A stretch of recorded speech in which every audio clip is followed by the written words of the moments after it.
bonjour le chat, bienvenue en ce vendredi midi pour parler de Formule 1, pour parler un peu de WEC. On a pas mal de petites choses dont on va parler quand même, parce que mine de rien, c'est qu'il y a de l'actu, mesdames et messieurs. C'est ça qu'on adore. Comment ça va le chat? Je pense qu'on n'est pas trop beaucoup là. En vrai, putain, je suis arrivé catastrophe hier. Petite soirée avec Brice et Manu des Pistonnés. Bon, on s'est couché à 1h pas possible. On a refait le monde comme d'habitude et on se donne rendez-vous à 21h30. On est ressorti de là. L'heure était inconcevable. Du coup, petite gueule de bois, voilà, tranquille. Non, en vrai, on n'a pas forcé, mais c'est-à-dire qu'à 31 ans, mec, je peux plus encaisser. Il y a 10 ans, mec, tu sortais, tu revenais, t'étais bien, quoi. Là, oh là là, c'est compliqué. Mais bon, non, en vrai, tranquille. On a pas mal discuté avec les pistonnés, on a parlé pas mal de F1 et tout. On est revenu sur plein de choses, etc. Peut-être qu'il y aura des projets qui se feront un petit peu dans le futur avec eux, je sais pas, on verra, tu vois. Mais voilà. Aujourd'hui quand même faut parler de F1. Alors je vous cache pas, du coup j'ai essayé de rattraper un peu les séances de free practice ce matin sur F1 TV et tout, tu vois, parce que je me suis couché un peu avant la première free practice, voilà. Donc bon, bueno, mais je pense que... Est-ce qu'il y en a qui ont regardé la première free practice qui était quoi, à 4h30 ou un truc comme ça? Il me semble. Non, je me suis couché quand même plus tôt que ça. Mais ouais, et puis FP2, il y a eu un petit Pierrot dans le mur, mais tout ça, on va en reparler, mesdames et messieurs. Regardez un petit peu le programme, tout simplement, les actualités F1. Donc on va parler forcément de Piastri qui prolonge avec McLaren, on va parler du nouveau projet de Sébastien Vettel avec les abeilles au virage 2. Encore une fois, une des initiatives, on en parlait la semaine dernière avec Race Without a Trace de Sébastien Vettel. Il a plein d'autres, effectivement, fondations entre guillemets, j'allais dire, plein d'autres projets en liaison forcément avec l'environnement, etc. Et donc les abeilles. En vrai de vrai, mais mec, je vais commencer à faire tout ce qu'il fait Vettel. Je kiffe trop. Installer des ruches pour les abeilles, je sais pas, ça a l'air trop stylé. Quand tu vois Vettel le faire, t'as envie de le faire. Je sais pas pourquoi. Enfin, en tout cas, chez moi, c'est comme ça que ça se passe. On va parler un petit peu de Liam Lawson en 2024 parce que il y a un petit peu du nouveau là-dedans. Il y a quelques petites rumeurs. On va parler de Drugovich aussi qui pourrait aller chez Williams en 2024 à la place de Logan Sargent. Mais on va en reparler. On va parler un petit peu de l'actu de l'endurance. Van Dorn qui a signé chez Peugeot Sport. De Vries qui pourrait arriver en WEC. Et puis il y a forcément la rumeur que vous avez vue cette semaine avec Mick Schumacher. Je vais y arriver. Avec Mick Schumacher qui pourrait aller chez Alpine parce que l'année prochaine Alpine revient ou arrive en tout cas en catégorie hypercar avec une LMDH et du coup je crois qu'ils vont engager 2 voitures normalement, mais le line-up est absolument incertain pour le moment. Ils savent pas s'ils vont garder par exemple Charles Milesi, Julien Canal, Mathieu Vaxivière, etc. tu vois. Donc chez Alpine, à mon avis, il y a pas mal de gens qui toquent à la porte en mode bonjour, moi je veux bien être pilote, tu vois. Donc il y a peut-être un Mick Schumacher qui pourrait atterrir chez Alpine pour faire de l'endurance, why not. On va en parler et tout, et puis on parlera un petit peu du Grand Prix du Japon avec les essais libres, les informations sur le week-end, les casques spéciaux, etc. On parlera un petit peu, on essaiera de parier sur The Bet parce qu'on l'a pas fait le week-end dernier avec Singapour. C'était un petit peu trop tôt la FP1, c'était trop tôt, tu vois. Donc là, les 2 FP sont déjà passés, donc normalement, si on n'est pas trop bête, là sur ce week-end, on peut faire rentrer des cotes et puis des cotes, et puis que ça se passe bien, si tu veux. Donc voilà un petit peu le programme d'aujourd'hui sur 107%. Tranquillement, on va peut-être un petit peu avancer. On va parler vite fait de les actus de la F1. En vrai, globalement, mec. Ou alors si vous voulez on commence peut-être par le GP du Japon en vrai. Tu vas regarder la FP2 en direct. Ah frérot, est-ce qu'on lui dit Elsa, est-ce qu'on te dit ce qui s'est passé sur la FP2? La FP2 elle est passée ma grande. Donc bon, c'est un peu compliqué. Désolé J'ai une dalle de sandwich. Mais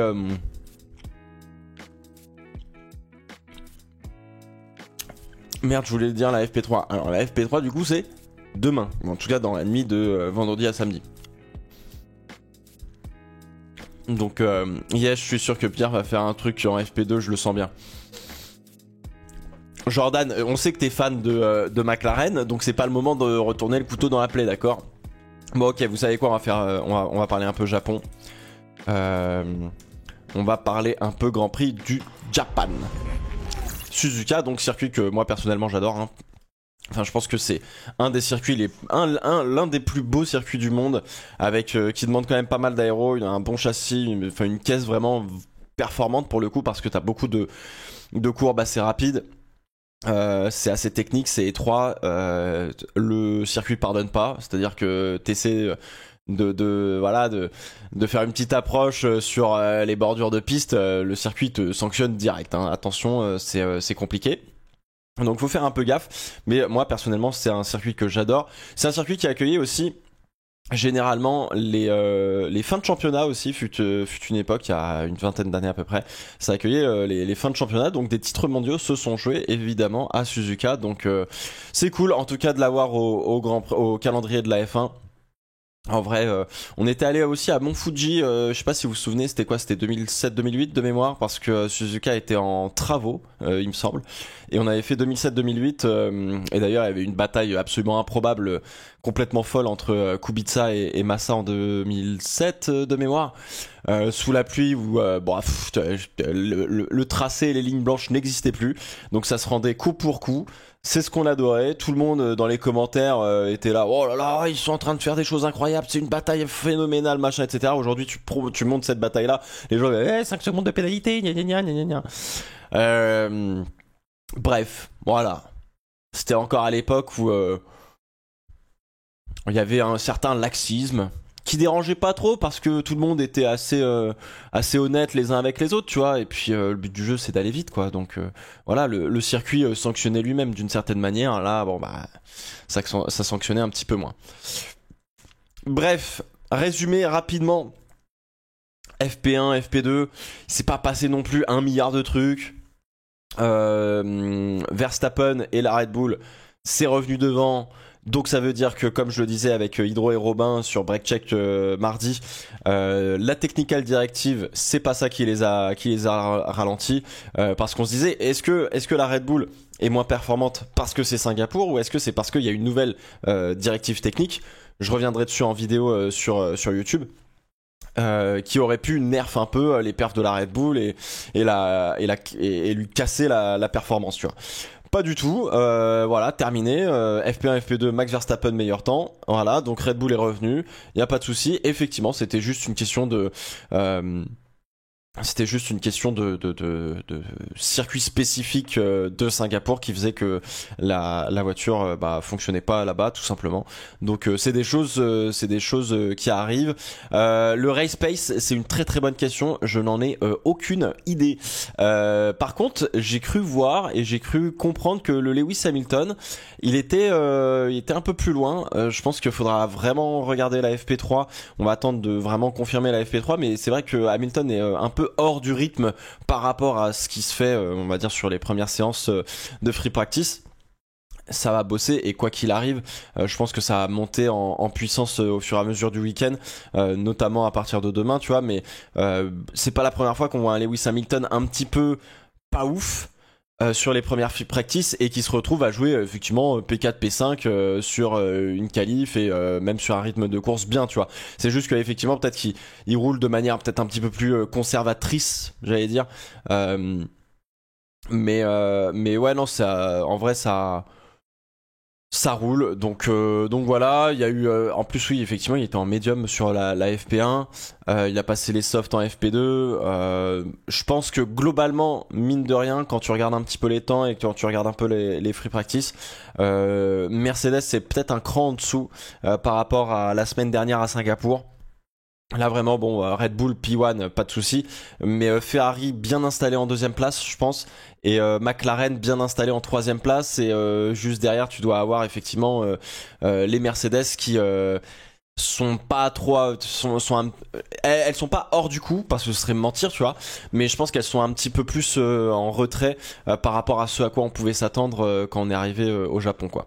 Donc Donc voilà, écoutez, on verra. Pérez P11 et P9.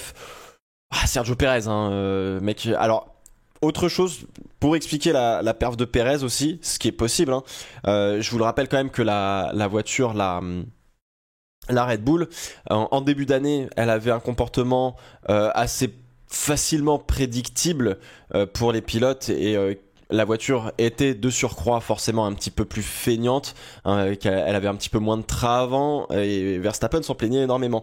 En fait, Verstappen trouvait que la bagnole sous-virait, elle était pas pointue, tu vois, Verstappen il adore une caisse qui pointe de l'avant quoi, genre c'est-à-dire qu'il met un coup de volant, il remet le volant droit dans le virage et la voiture elle tourne sur elle-même, et ça c'est en termes d'équilibre pour un pilote c'est ce qu'il y a de plus difficile à avoir et à sentir, et Perez il a peut-être un petit peu moins ça, tu vois, donc la Red Bull elle a été taillée pour Verstappen depuis le début de la saison, c'est pour ça aussi que ça explique pour moi pas mal les contre-perf entre guillemets de Pérez, parce qu'en fait Pérez il a du mal à piloter cette voiture parce qu'il peut pas le faire de manière très intuitive. La voiture elle est vraiment sur sur un couteau quoi, tu vois, c'est sur une lame de rasoir en termes d'équilibre, c'est soit tout soit rien, et du coup bah forcément quand t'as pas forcément autant de confiance dans la voiture qu'avant, bah c'est compliqué d'aller chercher plus loin à la limite. C'est ce qu'on avait vu entre notamment Alex Albon et Nicolas Latifi l'année dernière. C'est que Albon performait parce qu'il arrivait justement à avoir cette capacité à sentir la voiture et avoir ce déblocage mental sur la caisse, tu vois, qui peut snap d'un coup sec, là où Nicolas Latifi avait beaucoup moins ce ressenti là, et où forcément on l'a vu plusieurs fois dans le mur et essayer d'aller chercher la perf, mais bon ça avait du mal à fonctionner quoi. Donc voilà, donc effectivement pour moi tu vois c'est pas non plus complètement une surprise de voir Pérez un peu en retrait. Après, encore une fois, sur chaque début de week-end, c'est toujours un peu galère. J'ai l'impression pour Pérez. Je pense que au fur et à mesure du week-end, il va prendre de la perf. Mais puis naturellement, en fait, la caisse, son rythme va faire qu'il va être quand même plus rapide sur la course, tu vois. Donc voilà. C'est depuis Miami que Red Bull ont changé la voiture pour Verstappen. Ils ont travaillé dessus à partir du début de saison, tu vois, et effectivement, on a vu la bascule peut-être à partir de Miami, je dirais, où vraiment la caisse commençait à correspondre vraiment beaucoup plus à Max Verstappen, et où Perez a commencé à être beaucoup plus en retrait. Et c'est pour ça que les gens en début de saison qui disaient peut-être on va avoir un championnat entre Perez et Verstappen machin et tout, et moi je disais mais non, mais jamais, en fait, parce que de base la voiture, elle est pas faite pour elle est faite pour Verstappen, mais elle lui correspond pas encore, donc ça va lui correspondre. Et Perez, il a pas le même style de pilotage que Verstappen. Donc là aujourd'hui, il s'en sort bien, mais dès que la bagnole est pour Verstappen, terminé bonsoir. L'autre, le pauvre Sergio Perez, il est dehors quoi. Donc bon. Voilà. Une idée de pourquoi Lewis a pas son nouveau casque pendant FP. On va aller voir ça. J'ai vu qu'il y avait quelques casques un peu spéciaux et Jordan nous a mis ça dans le petit. Le petit Canva. Est-ce que vous avez d'autres questions sur les free practice? Parce que, alors oui, free practice 2, malheureusement, vous voyez Pierre Gasly, Pierre Gasly P19, il s'est sorti dans Degner 2, loupe un frein, il a juste bloqué un petit peu la roue avant, parti dans le gravier, il a éraflé le mur, et en fait, à force de l'érafler, la suspension avant a complètement cassé. Suspension avant gauche. Terrible. Terrible pour Gasly, donc qui perd du roulage là-dessus, c'est dommage. Globalement, hein, les Alpines, c'est en dehors du top 10. Voilà, je veux dire, c'est pas spécialement une surprise. Ce qui est un peu plus une surprise, pour moi, ça reste quand même la Williams d'Alex Albon. Hein.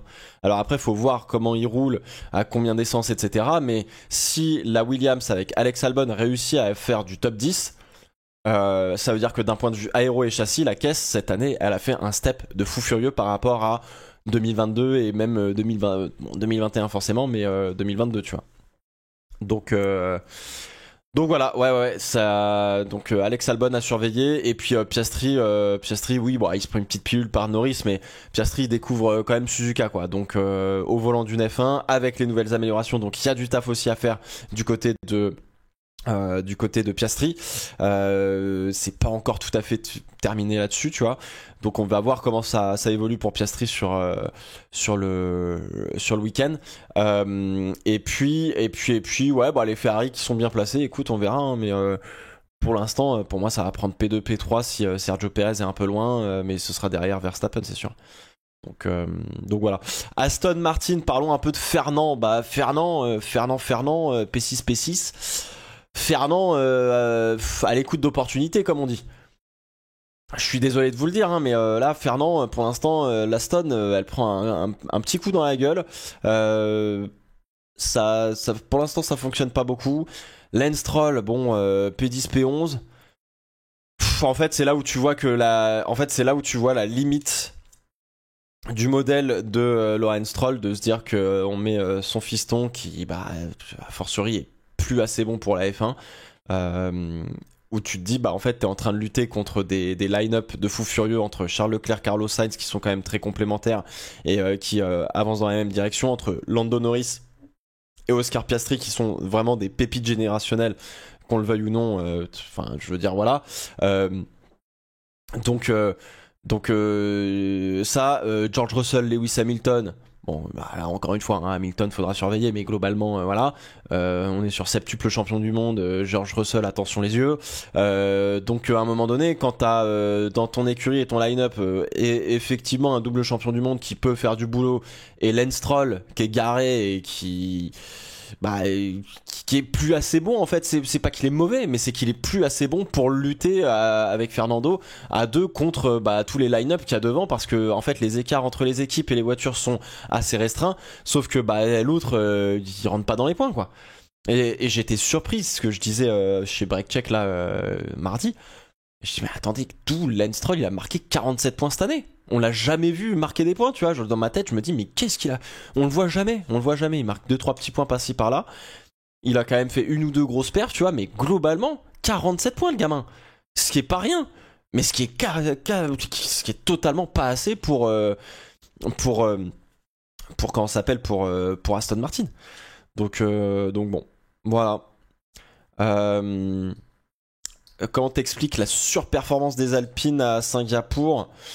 Track spécifique. La caisse c'est un peu comme Monaco, tu vois, au final. Comment on explique la perf de Esteban Ocon à Monaco? Track spécifique. Des conditions un peu particulières qui font rentrer la caisse dans la pile poil bonne fenêtre de perfo, où la caisse est vraiment bien. Visiblement, en fait, l'Alpine, elle marche bien sur des circuits en ville étroits avec des bosses. Parce qu'on va être honnête, hein, le podium de Pierre à Zandvoort, c'est quand même essentiellement sur du DNF devant et sur du comment ça s'appelle, du fait de course, de l'événement de course, de l'opportunité qu'il faut saisir, qu'il faut aller saisir, tu vois. Donc ouais non, l'Alpine, là cette année, elle est bonne sur des circuits bosselés avec sur des circuits bosselés étroits en ville, quoi. Donc bon, est-ce qu'il y a un monde dans lequel Lawrence Stroll pourrait dégager Lance d'Aston Martin au profit d'autres jeunes pilotes? Dans ma tête, oui. Je pense que va arriver un moment donné où le Lawrence va falloir se rendre à l'évidence, quoi. Va falloir se rendre à l'évidence quand t'as un Fernand qui joue des podiums, machin et tout, et que Lance Stroll est pas capable d'être là, à un moment donné, je pense qu'il va se rendre à l'évidence et il faudra avancer, tu vois. Faudra avancer et tant pis, c'est pas grave, hein. Mais Lawrence Stroll, ça reste un businessman, hein. À un moment donné, s'il arrive pas à devenir champion du monde avec son fils, son fils il va jarter, hein. Donc bon. La durée du contrat de Stroll, c'est un CDI, frérot, hein. Cherche pas plus loin. Donc on a peu de chances de revoir une Alpine sur la boîte sauf conditions particulières. Ah ben c'est uniquement s'il y a des conditions particulières que on peut compter et on peut se dire que effectivement Pierre et Esteban ils sont suffisamment bons et intelligents avec normalement une équipe qui arrive généralement à très bien suivre en termes de stratégie sur ce genre de conditions particulières, d'événements un peu what the fuck sur des grands prix et pendant des courses, tu vois. Si Alpine, en fait Alpine c'est probablement ceux qui sont les plus enclins et les plus aptes à saisir des opportunités un peu fou furieux quand c'est un peu le bordel devant, tu vois. Donc voilà, c'est que là-dessus qu'on peut compter en tout cas pour voir les Alpines un peu perf marquer un peu plus les esprits, quoi. Après peut-être que là au Japon la caisse va être bien, mais bon j'en doute. Encore une fois, faut avoir une bonne aéro, un bon châssis. Le moteur, bon, il est ce qu'il est, il manque des chevaux, ok, pas de souci, on en a parlé 15 milliards de fois. D'ailleurs, je suis en train de finir d'écrire la vidéo sur Alpine que je vous sortirai la semaine prochaine. Donc, ça va arriver, attention les yeux. Ça va être un gros point, hein. À mon avis, là, la vidéo, elle va faire une bonne vingtaine de minutes, mais hyper intéressant. Mais effectivement, bon, bah là, en faisant P12, P15 en FP1 et puis P12. DNF, je vais dire, parce qu'il a pas eu le temps de faire un bon tour, Pierre. Bah, la caisse, elle est garée, hein, je suis désolé de te dire, mais si Esteban Ocon il arrive à être P12 derrière Lance Stroll sur une Aston Martin, l'aéro et le châssis de l'Alpine, c'est de la merde. Enfin, non, mais il faut dire les termes à un moment donné, tu vois. Tu peux plus te cacher en disant oui, on est en train de développer machin, frère. Suzuka, 18ème rendez-vous de la saison, stop. Donc. Donc voilà, le moteur, je pense que en fait le truc c'est qu'on attribue beaucoup trop d'importance au moteur. Il y a une diff de perf entre le moteur Alpine effectivement et le reste, mais la diff elle est pas aussi insane et elle explique pas du tout les écarts des Alpines avec les autres, hein. Attention les gars, parce que encore une fois, hein, les moteurs ils sont gelés depuis 2022, depuis début 2022, et cette année il y a rien qu'à changer sur les moteurs. Les seuls trucs qu'on changé c'est l'aéro et le châssis. McLaren et Aston, ils ont fait un step-up de fou furieux. Et là, on est en train de dire, ah bah chez Alpine, le moteur, il marche pas. Et tu fais, mais attends, l'année dernière, quatrième force du plateau. McLaren, Aston, c'était garé. C'était pas le moteur Mercedes qui merdait. Et là, d'un coup, en fait, on fait... Et donc, mais what the fuck, tu vois, et t'es là, tu fais, ah non, en fait. Le moteur, il a peut-être une diff, effectivement, mais ça explique pas le fait qu'ils se prennent des valises par le Big Five maintenant entre Red Bull, Ferrari, Mercedes, Aston et McLaren. Donc Aston encore en top team. Ouais, pour moi t'as un Big Five. Parce que t'as un vrai gap entre les 5 premiers et le reste du plateau qui commence par Alpine. Donc Alpine, alors en fait l'année dernière Alpine, je sais pas s'ils avaient une bonne aéro, mais je pense que finalement d'une certaine manière on se fourvoyait un peu parce qu'on acceptait l'écart avec les 3 top teams de l'époque, c'est-à-dire Red Bull, Ferrari et Mercedes. Donc Alpine P4 l'année dernière face à McLaren, tu te dis bon ok, en vrai ils sont pas si loin que ça, il y a de l'aéro à aller chercher, mais ça fonctionne bien, tu vois. Et on se dit P4, bon, on est proche du top 3, tout va bien. Mais là, cette année, en fait, il n'y a pas eu le step qui a été fait, et le step qui n'a pas été fait que t'es P6. Donc, c'est pas un top team, hein, Alpine. Là, à l'heure actuelle, c'est pas un top team. Non, t'as un méga big one, puis un big four. Ouais, non, mais d'accord, mais tu comprends, t'as la première partie du paquet, quoi, c'est ça que je veux dire. Mais voilà, et puis ils avaient effectivement une mauvaise fiabilité l'année dernière, Alpine, et pompe à eau, machin et tout, ça a été revu d'un point de vue architectural. Cette année, les gars, la fiabilité des moteurs Alpine, elle est pas forcément due à des problèmes structurels du moteur, à des pièces qui sont pas bien faites, etc. Elle peut être, et ça je pense que, en fait, même dans l'histoire de la F1, je pense, on remet jamais en cause les manières de monter un moteur ou ce genre de trucs. Parce qu'en fait, c'est aussi ça le problème, tu vois, c'est que les problèmes mécaniques, t'as 2 moyens que ça arrive. Soit ta pièce, elle est pas bonne, comme la pompe à eau l'année dernière, et ça foire, et ton moteur, il a toujours des problèmes. Soit le moteur, il est pas bien monté, et le moteur, il foire, tu vois. il peut y avoir ça aussi. Alors, est-ce que ça vient de Mechachrome? Est-ce que ça vient de l'écurie de course qui est sur place, qui monte les moteurs et les boîtes, etc. Et tu vois, je veux dire, et j'y avais jamais pensé à ça, tu vois. Mais quand on dit ouais, ça casse des moteurs, machin, truc, Viry-Châtillon et tout, je suis pas certain en vrai. Je suis pas certain. Hein, les problèmes structurels du moteur, je suis donc bon, voilà. Ça veut dire quoi, pas bien monté? Bah, les voitures, elles arrivent en pièces détachées, tu vois, sur les grands prix. Faut monter le moteur, il arrive pas non plus en 1000 morceaux, tu vois, mais faut monter les moteurs. Le moteur, faut le coupler à la boîte de vitesse, ou en tout cas, faut coupler la boîte de vitesse au moteur, etc. Donc, si tu veux, il y a tout un check de montage à faire qui normalement évidemment est censé être parfaitement respecté par les mécanos, et c'est pour ça que c'est censé être les meilleurs du monde, etc. Mais tu vois, c'est pareil chez Alfa Romeo, c'est pareil chez Haas. Est-ce qu'on explique les contre-perfs du moteur Ferrari? Pourquoi chez Ferrari les moteurs cassent pas, et pourquoi chez Alfa Romeo ça casse, tu vois? Est-ce que c'est un problème inhérent et structurel au moteur Ferrari, ou est-ce que c'est un problème de montage et comment dire, de montage de la part de l'équipe Alfa Romeo ou As, etc. Tu vois. Donc bon, tu vois, il faut poser un petit peu toutes ces questions-là. Je suis pas certain que le moteur Alpine soit si mauvais en fiabilité. Je suis pas certain que le moteur Alpine soit si mauvais en performance, parce qu'on met tout sur le moteur alors que l'aéro est catastrophique cette année chez Alpine. Mais personne le dit. Il y a une espèce de comment dire, de protection sur la partie Enstone, en mode Enstone ça n'a jamais été le problème, alors que bon, je vous en parlerai dans la vidéo, mais à un moment donné, va peut-être falloir aussi remettre en question ce qui se passe à Enstone, parce que on porte en haute estime les Alan Perman, les Pat Fry, etc. Mais Alan Perman, il est gentil, hein, mais ça fait depuis 2006 qu'il a pas gagné un titre de champion du monde. Si c'est une si grosse pointure que ça, pourquoi il a pas gagné depuis, tu vois? Bon, bref. Mais voilà. Donc bon, écoute, on en reparlera. Euh, mais il y a pas mal de choses, quoi. Il y a un NDA sur la critique de l'aéro sur Alpine. Mais tu sais que le NDA, j'ai l'impression, il est pour tous les médias. Et moi, je suis en mode, bah non, en fait, genre à un moment donné, va peut-être falloir ouvrir les yeux sur ce qui se passe, quoi. Pas si mauvais un dixième, ou pas si mauvais un dixième du meilleur, ou 3 dixièmes.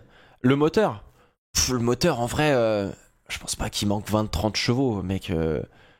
Je pense qu'il manque un petit peu. Je pense qu'il y a probablement un petit peu de taf à faire sur le déploiement de l'énergie et l'énergie management du Power Unit globalement, tu vois. Mais, euh, mais bon, on verra. Hein. Donc, mais effectivement, après Monza, on savait que l'Alpine elle allait être un peu garée par rapport aux autres. La perf moteur, la mauvaise perf moteur explique le résultat de Monza, mais il peut pas expliquer les contre-perfs sur tous les autres grands prix. À un moment donné, il faut. Donc bon, voilà. On parle de Viry-Châtillon comme s'il n'avait jamais fabriqué de moteur champion du monde. Ah mais c'est exactement ça. Depuis le début de l'ère hybride, Viry-Châtillon, c'est tout le monde dit que c'est catastrophique. Ah bon, très bien. Euh, mais enfin non, tu vois en fait. Donc bon, à voir, tu vois. Las Vegas, on va bien se marrer. Écoutez, bah on verra, hein, on verra. Euh, Mais la caisse, elle est pas.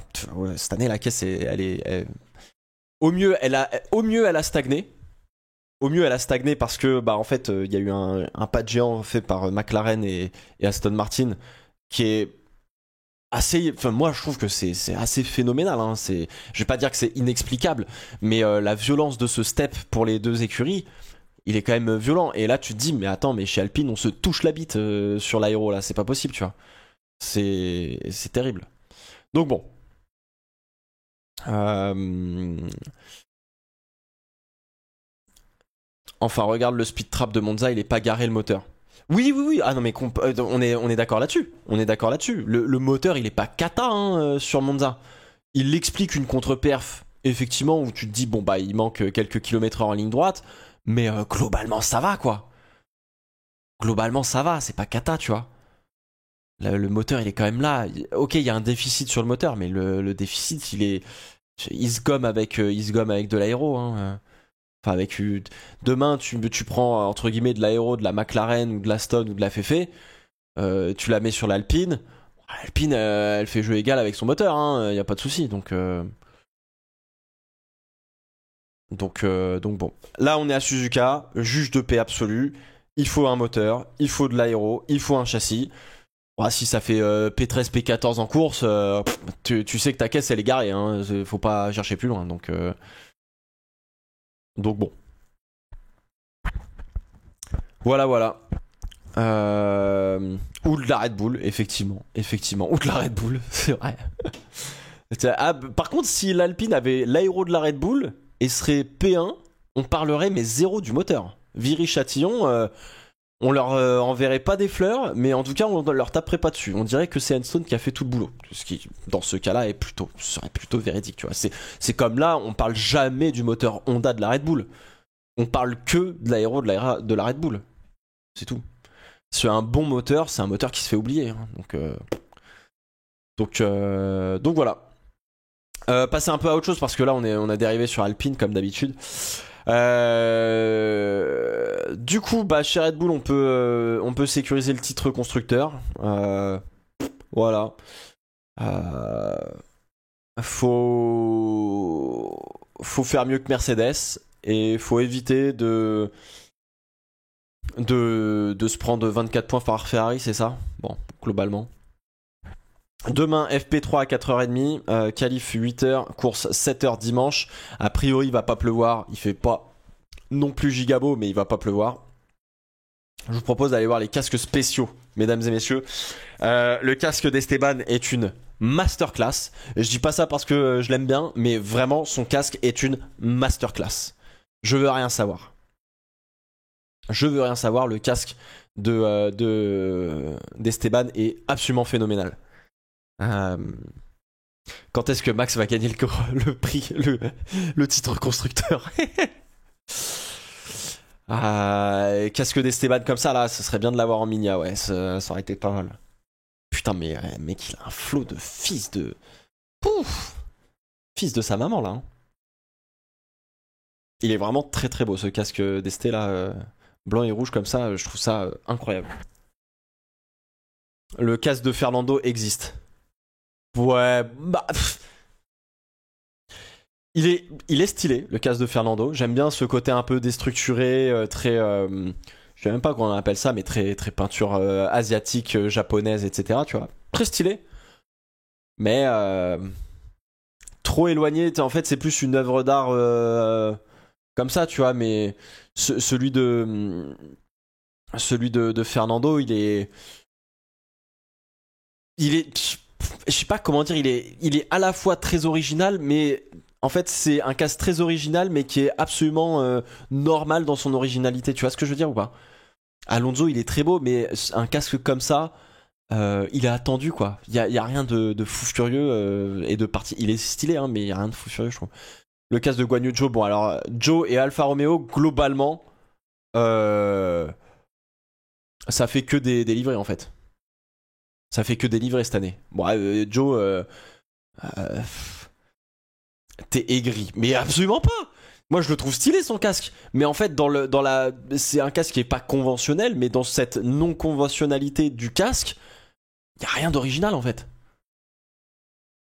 Donc bon, Joe, j'aime bien. Hamilton, je comprends pas en fait. Genre, il est quoi? Il est chrome, il est noir, il est comment le casque? Enfin, genre, il est censé être illuminé. J'ai pas compris en fait. Joe a plus de casque que de points. Ah bah oui, ça c'est sûr. Hein. On n'est pas rapide, mais on est beau. C'est un peu ça. Tsunoda, y a pas? Si, vous inquiétez pas, on a les autres. Mais chrome pailleté, ok. Chrome, je crois. Ok, chrome et blanc. Ok. Bah, et il l'a pas porté ce matin. Hein. Il était avec son casque jaune fluo là, que je trouve assez stylé d'ailleurs. Mais Chrome avec une visière illuminée. Non mais c'est pas possible d'illuminer la visière, c'est complètement con. Or façon Pierre Chabrier. C'est vrai que le casque de Pierre en or là, voilà. Il est très gaulerie, il est pas mal. Casque de Verstappen, comme dirait Franck Montagny. Casque de Verstappen, bon, attendu aussi, tu vois. Petite. Comment dire, petite ajustement de son design à lui pour que ça colle un petit peu plus à un style un peu plus japonais. Celui de Tsunoda, très simple, très sobre, très joli, j'adore. Vraiment, ça fait partie des casques où t'es là et tu fais putain, c'est beau quoi, ça a de la gueule. Puis Lance Stroll, il se fait des petits kiffs aussi, hein. Il s'est fait un petit pareil dessin crayon qui est très joli, je trouve. Crayon main levée, etc. Je trouve ça très très cool. Très très cool le casque de Lance Stroll. Celui de Verstappen, bon, très classique en fait au final. Tsunoda, simple, efficace, sobre, j'aime beaucoup. Stroll a plus de casque que de GP. C'était pas très. Mais le casque de Stroll, je le trouve très, très stylé. Là, tu sais, c'est avec ses lignes et tout au crayon, là. Je trouve ça vraiment particulièrement fou, quoi. Y a pas d'autres casques? Non, c'est bueno. Ah, attends, je voulais vous montrer un truc. On va revenir un peu sur le sport auto, hein. Quand même. Parce que bon, là, c'était gaulerie de regarder ça, mais j'aimerais juste prendre un moment d'appréciation, mesdames et messieurs, sur cette image. Je voudrais prendre un moment d'appréciation sur cette image qui me fait mais tellement plaisir, bordel. C'est Isaac, faut qu'il aille en F1. Bon, cette année, chez Hightech, bon, Hightech c'est garé comme écurie de base en F2, hein, mais ouais, mec, je suis tellement heureux pour lui. Donc, il va faire FP1 de Mexique, c'est ça, et Abu Dhabi, je crois, de mémoire. Moment d'appréciation égale croque dans un sandwich. Bah non mais de ouf.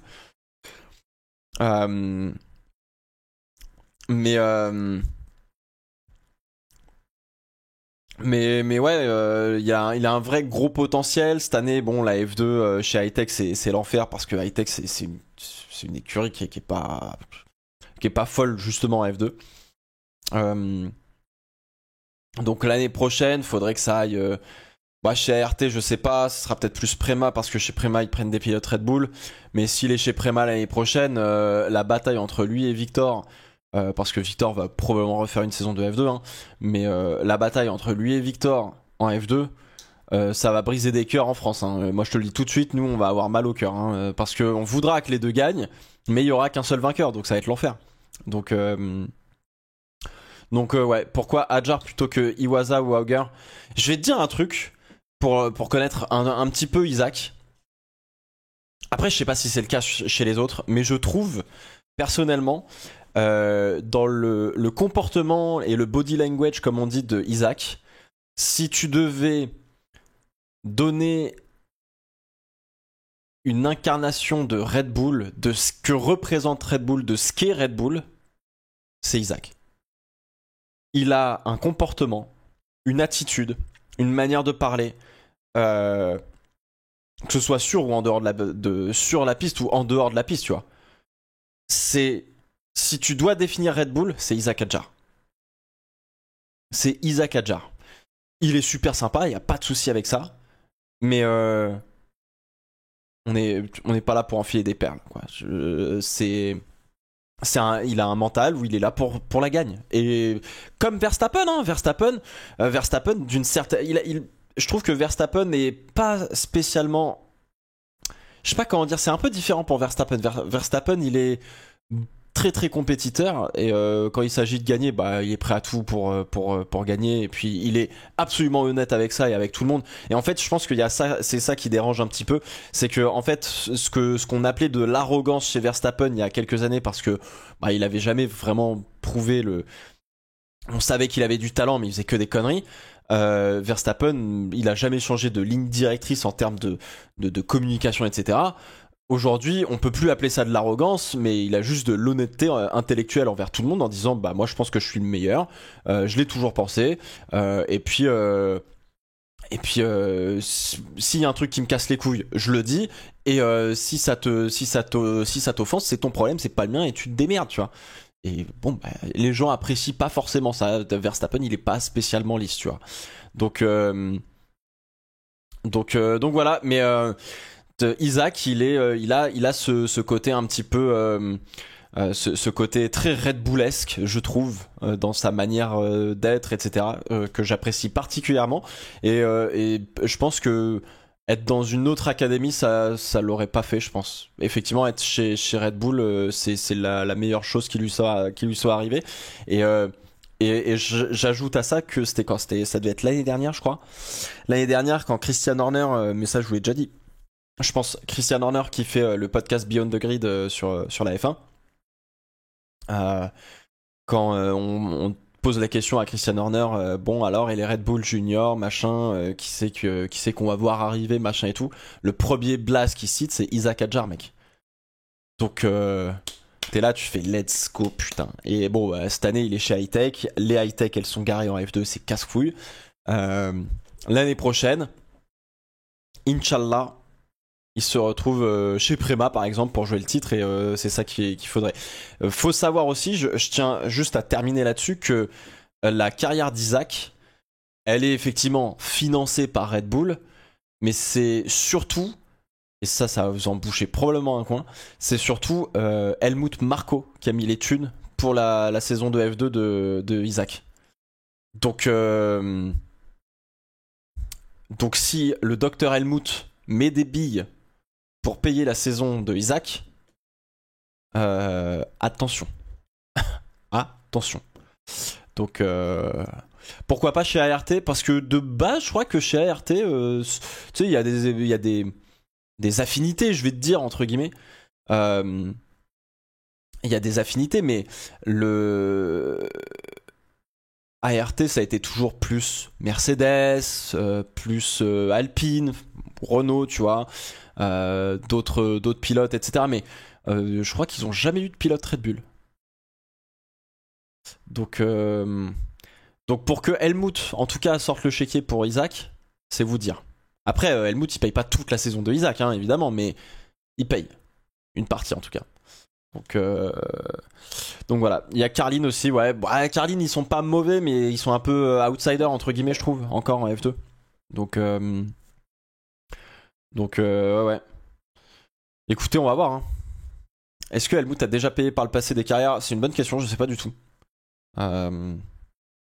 C'est pour qui le prochain baquet chez ART l'année prochaine? C'est une vraie bonne question. Hein. Je pense que ce sera le champion FIA F3 là, quand il s'appelle Bortolotti. Je confonds toujours les deux.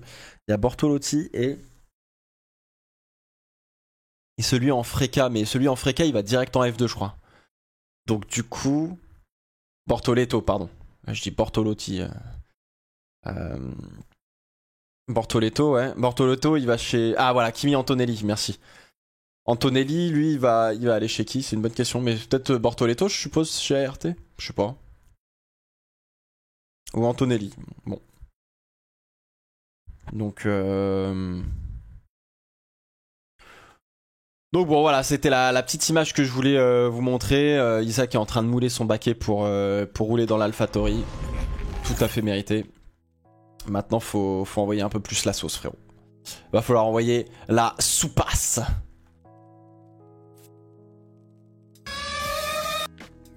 Aïe. Ah oui, putain, c'est vrai que Esteban et Lewis, ils ont fait une course de voiture radiocommandée. C'était gaulerie, ça. C'était pas mal. Bon. Mesdames, messieurs, revenons un petit peu à tout ça, là. Parce qu'à la base, on devait parler de ça. Oscar Piastri annoncé jusqu'à 2026.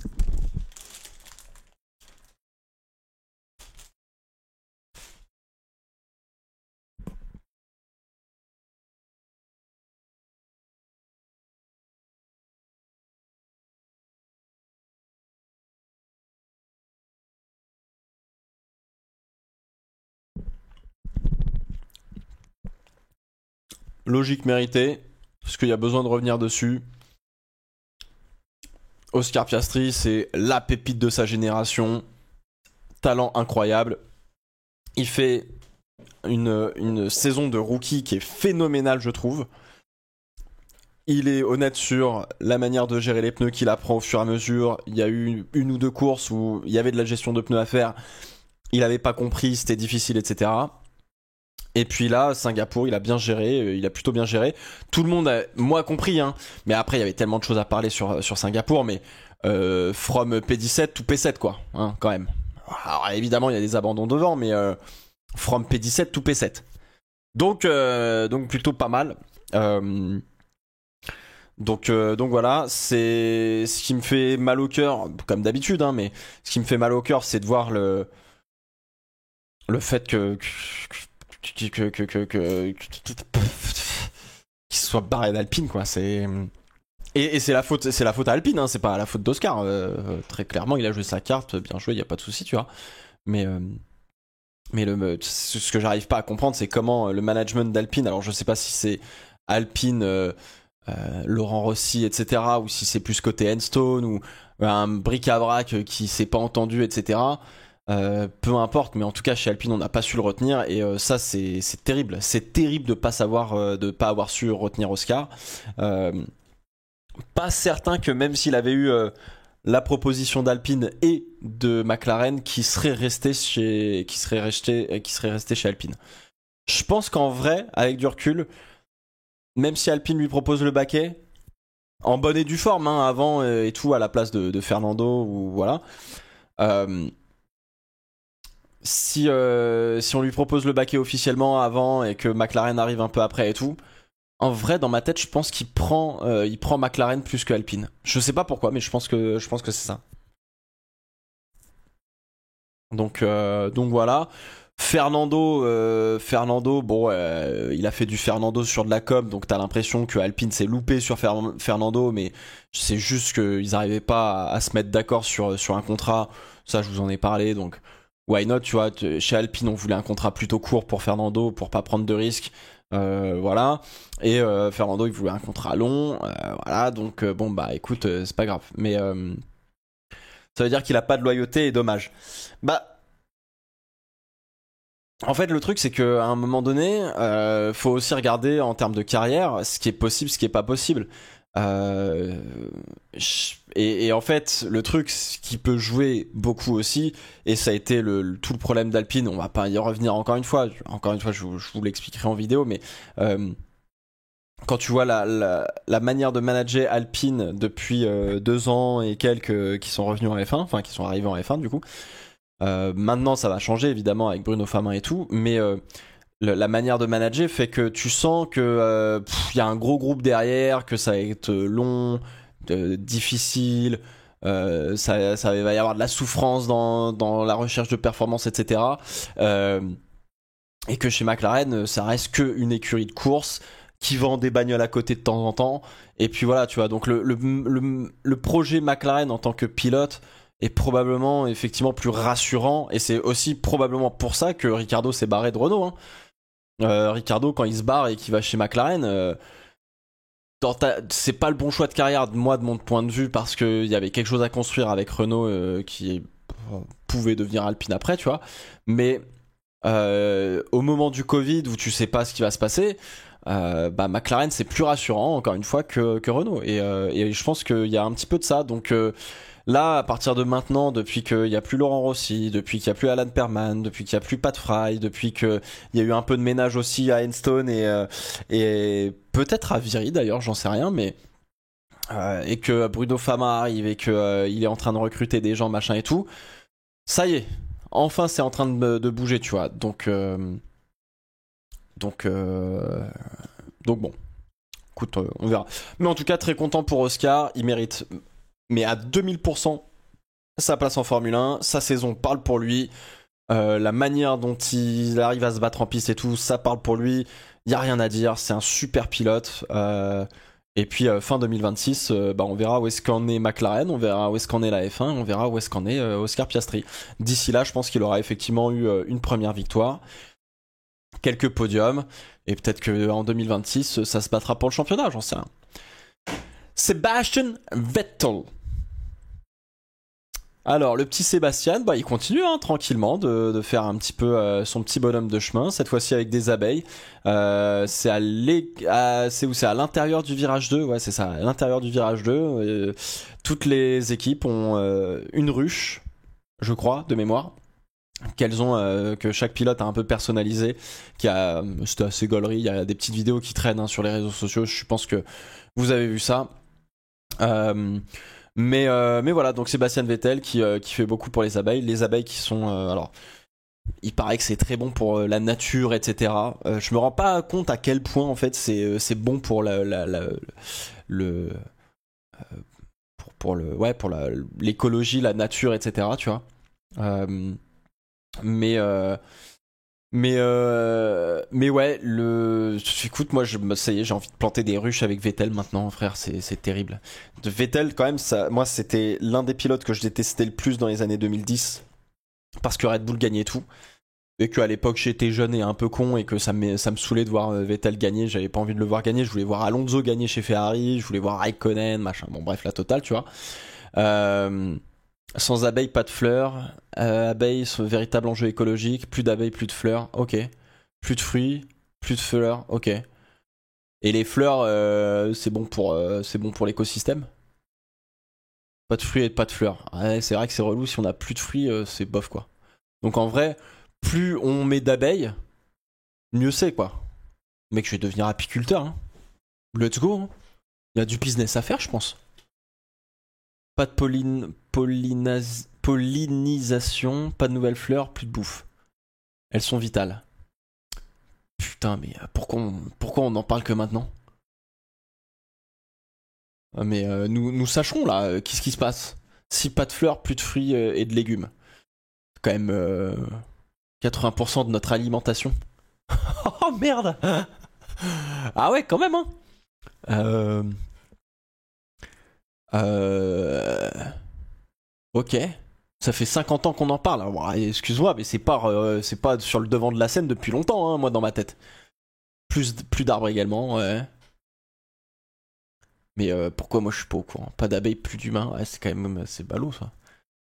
Ok, tu débarques en apprenant ça, mais complètement, mais moi je débarque frérot. Je sais que les abeilles c'est cool, ça fait du miel moi dans ma tête. Mec, le miel c'est bon, manger du pollen et tout là c'est bon aussi pour la santé pas en grosse quantité parce que sinon c'est n'importe quoi, mais pareil pour le miel, mais ça a des vertus de ouf, tu vois. Moi dans ma tête les abeilles égale miel, hein, et puis on va vendre ça sur les marchés et terminé, tu vois. Genre je me dis ouais les abeilles c'est sympa, machin, on les exploite un peu, mais globalement on s'en tire bien quoi. Moi je savais pas moi. Punaise. D'où vient le miel à ton avis? Non mais je sais que ça vient des fleurs et tout, tu vois, mais dans ma tête je m'en fous moi des abeilles qui vont butiner dans les fleurs.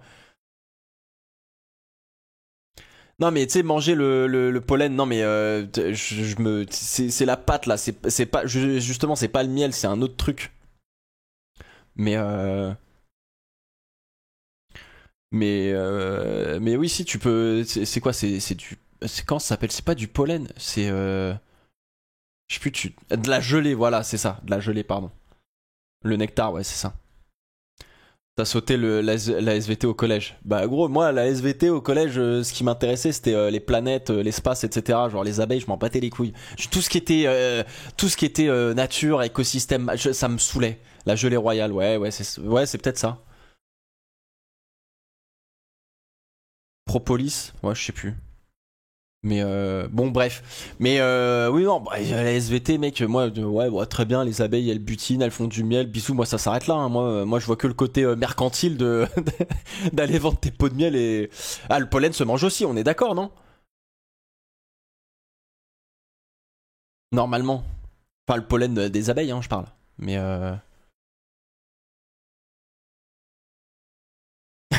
stream 107% Japanese GP le thème. Bon du coup les abeilles. Mais ah voilà la poudre de pollen. Je pense que c'est à ça que je pensais. Je pense que c'est à ça. Faut regarder B-Movie, il explique tout dedans. Bah écoute, je vais aller voir regarder ça tout à l'heure. Hein. Mais ouais. Ok, bref. Anyway, donc bon bah faut planter des ruches. Vas-y, je vais investir là-dedans, hein, c'est stylé. Moi, à un moment donné, je me suis dit, je vais peut-être acheter une forêt, tu sais. Genre, c'est stylé les forêts, non? Mais Mais vas-y, je vais planter des ruches partout, frère. On va faire des abeilles de ouf. Là, c'est sympa de planter 12 cahutes pour les abeilles, mais moi, je vais en planter 2000 de cahutes, là. Plante des fleurs, mais de ouf. Moi, je vais planter des arbres et tout, frère. La forêt des Piélos. Ah, ça va être fou.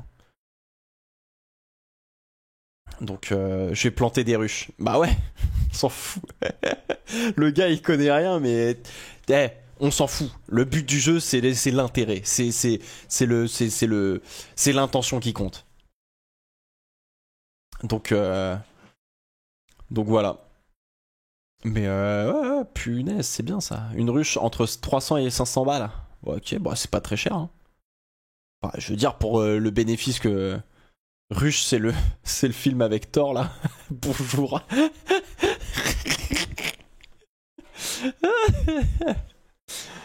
Euh, Poser une ruche fait pas pop les abeilles. Ah, putain, c'est pas comme dans City Skylines où tu poses un truc et hop, ça pop. Merde. Le problème des abeilles, c'est le pesticide, l'expansion en Europe du frelon asiatique. Frelons asiatiques, on peut les buter, on peut. Moi, faut qu'on m'aiguille sur les insectes là, parce qu'il y a des insectes, j'ai envie de les buter, et il y en a d'autres, faut pas les buter. Donc Rush Shower, bien joué, elle est belle. Ok, on est parti sur les jeux de mots, super. Donc les frelons asiatiques, tout ça, genre ça sert à rien, on peut les buter quoi. Genre les moustiques, c'est pareil, on peut les buter. Globalement, on peut. Frelons asiates, c'est free kill. Faut les fumer. Frelons européens, faut pas les buter. Ah, les frelons. Ok, les asiatiques, faut les. C'est un peu raciste ça sur les frelons du coup. Des apiculteurs vosgiens, pour certains, ont perdu 80% de leur production cette année. Oh, waouh. Ok, le frelon européen, par contre, il est sympa, tu vois. Faut pas buter les araignées, par contre. Ouais, parce que les araignées, elles bouffent des insectes et tout, je crois. C'est pas ça, là? Les asiatiques tuent les frelons asiatiques tuent les abeilles. Ok, ok. Abeilles et bourdons, tu les protèges. Frelons et guêpes, tu les. Oui, les guêpes. Les guêpes. Est-ce qu'on a le droit de les buter, les guêpes? Parce que les guêpes, putain, qu'est-ce que ça casse les couilles, hein. Tu manges tranquillement sur ta petite terrasse dehors, et là, il y a une guêpe qui vient pour. Mec. Vraiment, mais là, faut trouver un système. C'est pas possible.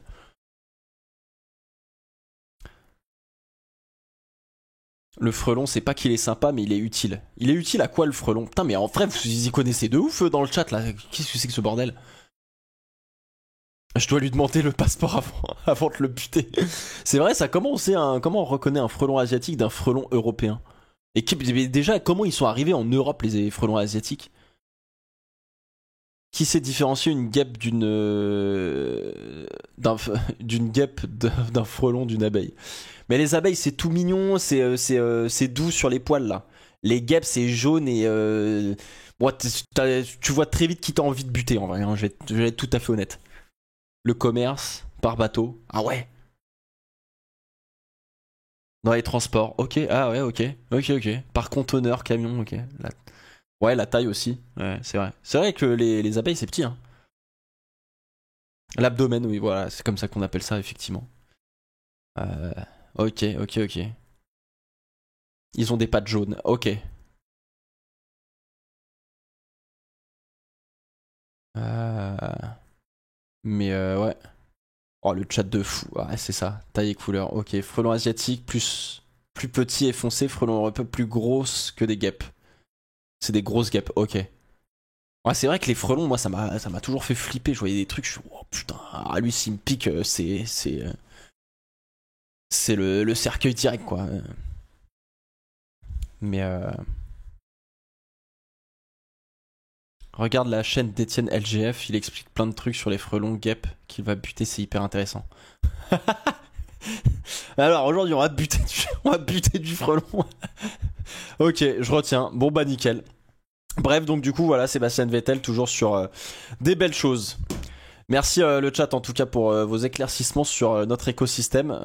Je savais que les abeilles étaient importantes, pas à ce point-là, mais je savais qu'elles étaient importantes. Maintenant, j'y vois un peu plus clair, c'est cool. Alright. Parlons un petit peu de Liam Lawson. Horner et Marco pourraient ne pas choisir Liam Lawson pour 2024, puisque bon, bah forcément, a priori, on va sur une reconduction de contrat de Tsunoda. On va a priori aussi sur une reconduction de contrat pour Daniel Ricciardo, et qui va se retrouver sur la touche. Et bah c'est le petit Liam Lawson. On a parlé un petit peu chez Breakcheck de ce problème et du problème de riche finalement qu'a Red Bull d'avoir des bons pilotes pour pas assez de baquets. Moi ce que je disais c'était effectivement en fait il y a quand même il reste une possibilité mais faudrait qu'elle soit qui est assez improbable moi de mon point de vue mais qui serait intéressante à voir, c'est que effectivement Ricciardo revient, il fait 6 grands prix phénoménaux et tellement phénoménaux qu'il se fait réembaucher chez Red Bull à la place de Perez. Perez, ciao bello, voir à tout dit, parce que là, Perez, ses jours, ils sont comptés. Moi, je vous le dis tout de suite, fin 2024, c'est terminé, et c'est au mieux, ça se termine fin 2024, parce que ça peut se terminer avant. Donc, dans ma tête, je me dis, Ricciardo chez Red Bull, c'est une question de temps, et puis comme ça, tu laissais Tsunoda avec Liam Lawson, et chez AlphaTauri, ça fonctionnait bien. Chez Red Bull, ça fonctionne bien, probablement avec Daniel Ricciardo, qui a déjà conduit en plus à Red Bull de cette année, donc on sait un peu ce qu'il vaut. Là, il faut juste que sur les 6 derniers Grands Prix de la saison, 6 ou 5-6, je sais plus, quand il reviendra en tout cas, faut que Ricciardo, mais franchement, il allume tout en violet, quoi. Je suis désolé de dire ça sur Yuki Tsunoda, que j'adore, mais faut qu'il le plâtre, le mec. Faut que Tsunoda il se fasse déboîter par Ricciardo. S'il se fait déboîter par Ricciardo chez Red Bull, Sergio Perez, bon bah désolé mon pote, salut mon pote, Liam Lawson chez AlphaTauri. Et Perez, et ça me fait mal au cœur pour Perez, mais il est en fin de vie chez Red Bull. C'est bon, Verstappen a fini de jouer avec lui, quoi. Enfin un nouveau jouet pour Verstappen. Qu'on soit d'accord. Verstappen a toujours détruit ses coéquipiers.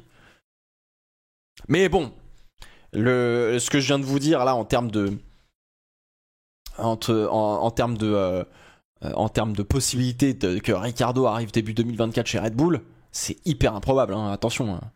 Donc bon, il y avait des rumeurs Norris chez RB, non, ça c'est pour écrire du papier sur du PQ. C'est pas. Donc il détruisait pas Ricciardo, mais il était jeune. Oui, alors il a pas détruit Ricciardo. Alors Verstappen, il a pas détruit Ricciardo, parce que bon, Ricciardo avait quand même plus d'expérience que lui à l'époque. Mais une fois que ça a un peu dégagé Ricciardo, derrière, Pierre Gasly s'est cassé les dents, Albon s'est cassé les dents, Sergio Perez, on l'a signé. Étonnamment, il s'est pas tout de suite cassé les dents, il a fait le vaillant bon second, etc. Mais derrière, faut pas être non plus désabusé, le Perez il se prend une valise par Verstappen. Mais par contre effectivement Verstappen et l'aura et le management Red Bull etc ont évincé et ont poussé vers la sortie, que ce soit volontaire ou non, mais je pense que c'est quand même un minimum volontaire, ont poussé vers la sortie Daniel Ricciardo fin 2018. Donc 2018 Verstappen met 80 points à Daniel.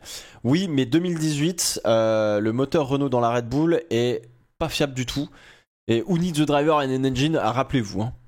Parce que Christian Horner et Abitbull à ce moment-là, ils se prenaient la tête, mais parce que justement les moteurs Renault malheureusement manquaient énormément de fiabilité et vous avez forcément cette image en tête. C'était à Suzuka d'ailleurs, je crois, où Ricciardo abandonne sur problème mécanique et tu le vois dans la voie des stands casqué et qui fait fuck, visière fermée et tout.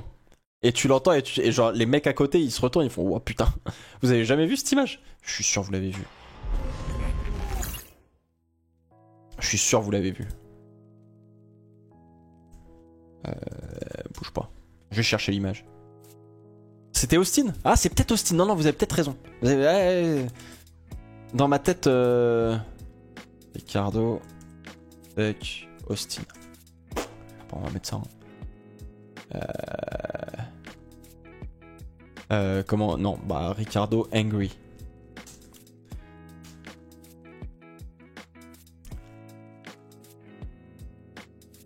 C'était Austin, ouais. Oh, attendez,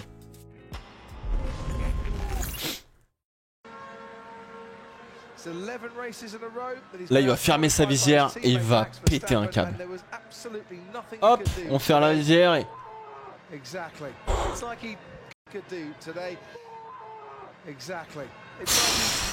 Oh mec, à ce moment-là, il y a un besoin d'extérioriser qui est vénère.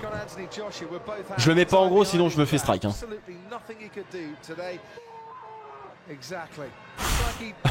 Le commentateur David Croft, exactly. Max Verstappen, and there was absolutely nothing he could do today. Exactly. It's like he'd gone into a heavy. Non, c'est bien Austin. Non, c'est Austin. Hein. Je pense que c'est Austin. Ah non, Japan 2018. Ah bah j'avais raison.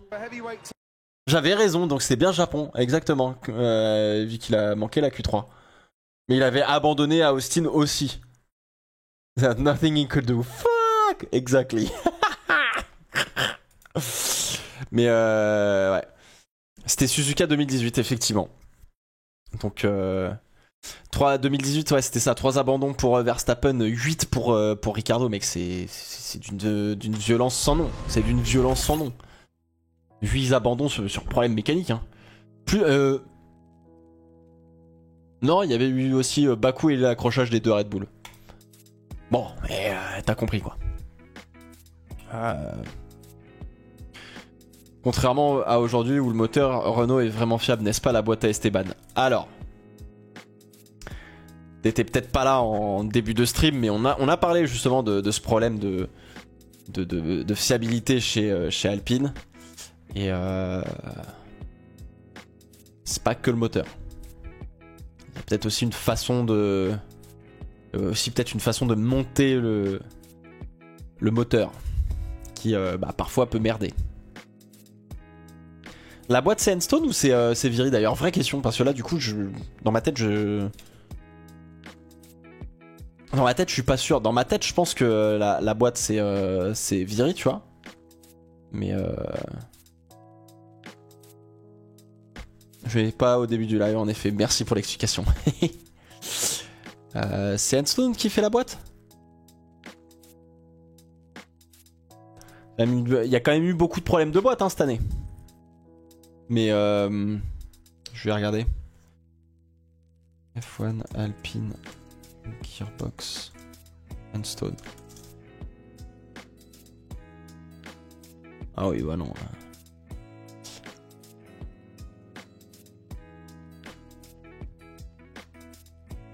Je sais pas si c'est Viry. J'ai aucune idée de quand savoir si...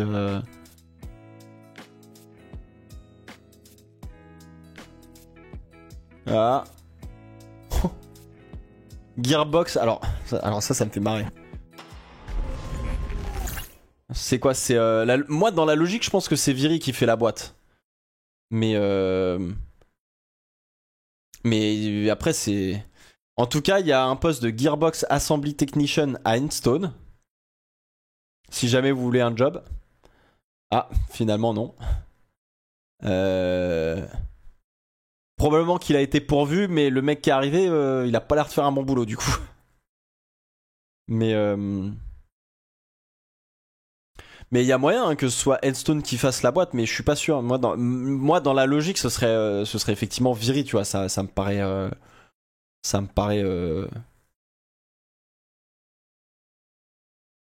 Ah, attends, ça c'était de transmission de. Attends, c'était quoi ça? Réorganise le département technique 3 février 2022. Je me souviens plus. Ah oui, ok.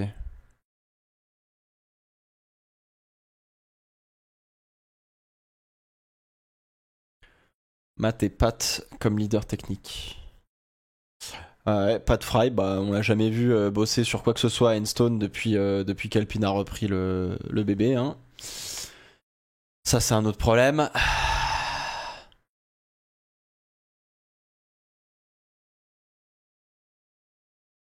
Harman a passé près de 2 décennies chez Mercedes où il était le responsable de l'intégration de l'unité de puissance et du design de la transmission de 2011 à 2018. Et bah Matt Harman, c'est pas n'importe qui, hein.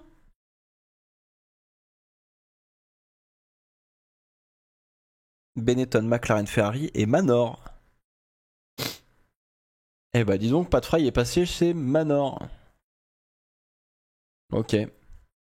Mais oui, tout ça pour dire, la boîte de vitesse, est-ce que c'est Enstone ou est-ce que c'est... Faudra que je demande. I don't know.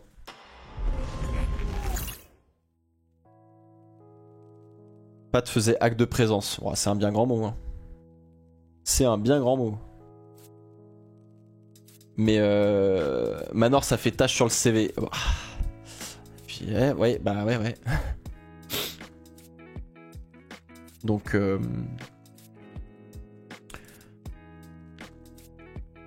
la transmission, c'est dans 80% des cas celui qui fait le châssis. Ah ouais? C'est à Enstone qu'ils font les boîtes, c'est sur le wiki. Ah ouais?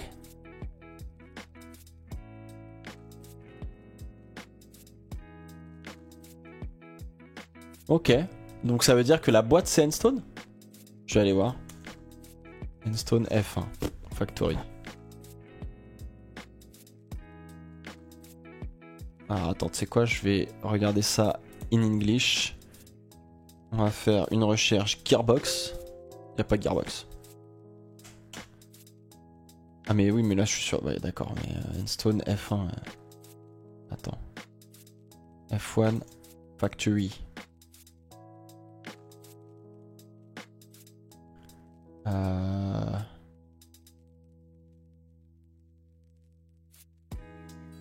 C'est sur le wiki de qui? La boîte supporte une partie de la suspension arrière. Bah oui. Oui, c'est logique que ce soit Enstone du coup. Parce que t'as tous tes points d'ancrage de la suspension arrière, donc la boîte de vitesse, tu l'as fait après. Tu peux la faire quand même à Viry selon ce que a envie de et dire ouais, bien sûr, on te la fabrique. Mais oui, ouais, si vous avez raison, parce que le point d'ancrage des suspensions arrière sont sur la boîte de vitesse. Ou en tout cas sur la cassette de la boîte de vitesse. L'intérieur de la boîte, est-ce que ça peut être Enstone ou Viry? Bon, voilà, mais autant faire tout d'un coup, quoi.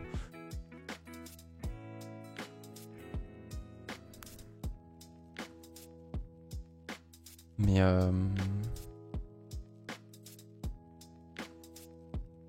ouais.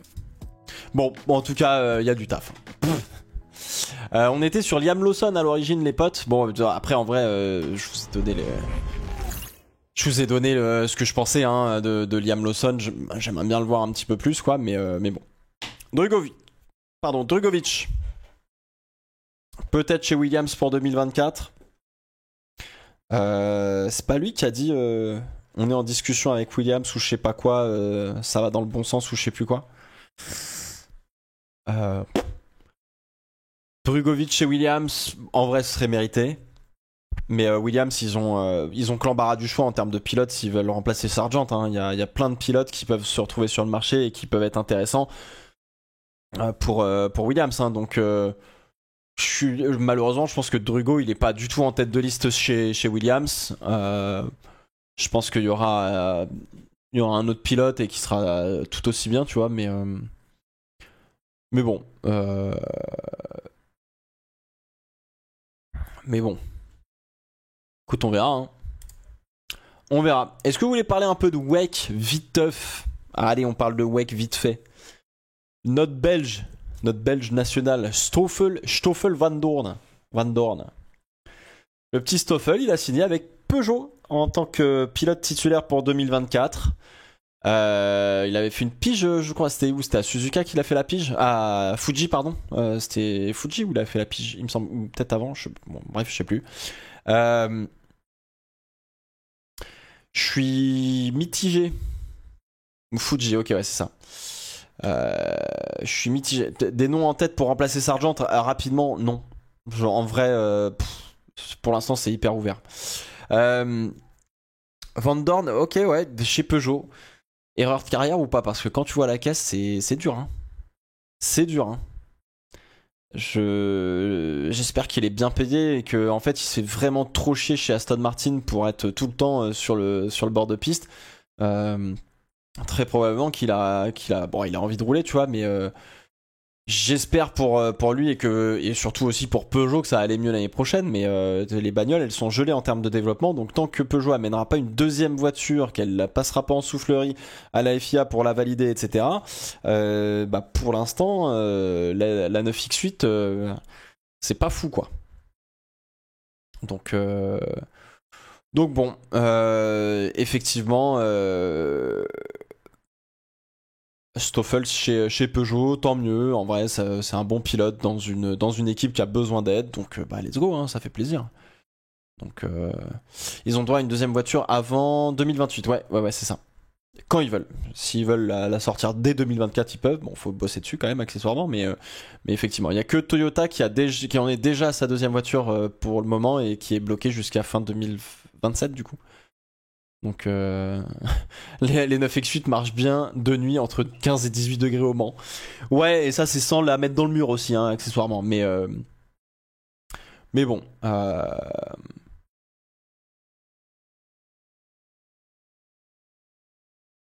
Mais ouais, Peugeot c'est pas le meilleur choix de carrière car on part